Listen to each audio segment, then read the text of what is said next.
recital musicat Maragall íntim ha apropat al públic la figura i la poesia menys coneguda de Joan Maragall a la Biblioteca del Mil·lenari. L'espectacle ha rescatat alguns dels poemes més propers del poeta de la mà de l'actriu Georgina Cardona i el músic Pep Poblet. La interpretació d'una desena de poemes acompanyats per les notes d'un saxòfon han creat l'atmosfera íntima per iniciar el viatge cap al món del poeta.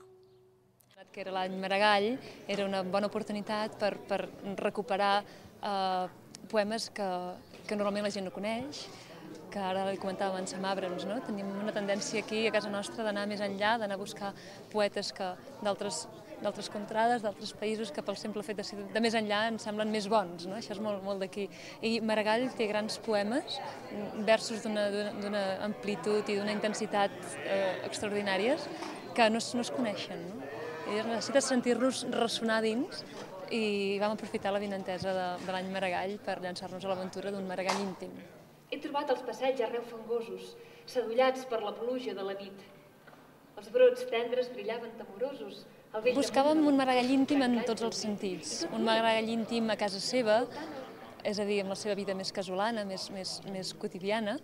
Un Maragall íntim amb ell mateix i amb el seu cor, una mena d'emmirallament, un Joan Maragall contra Joan Maragall, i un Joan Maragall íntim enfront als problemes de la gent, o sigui, en el seu entorn més immediat, en el seu sí intern i en el seu entorn més proper, més social. Ella.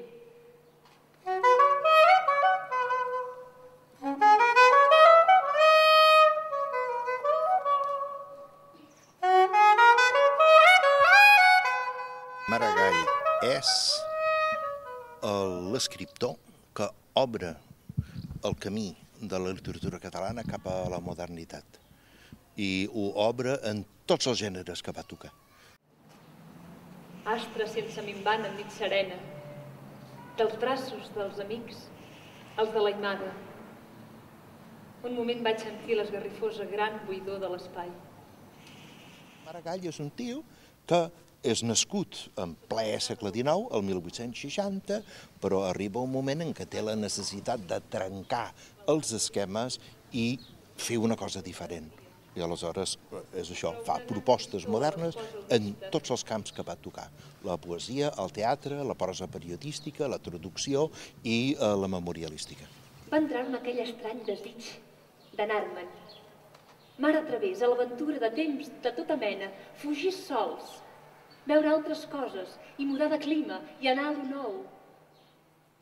M'ha sorprès, perquè sí, hi ha aquesta idea del Maragall pompós, d'aquest català encursetat i macarrònic, i no, té versos d'una gran bellesa i que diuen una gran veritat, perquè si alguna cosa té la poesia és que diu amb poques paraules moltes veritats.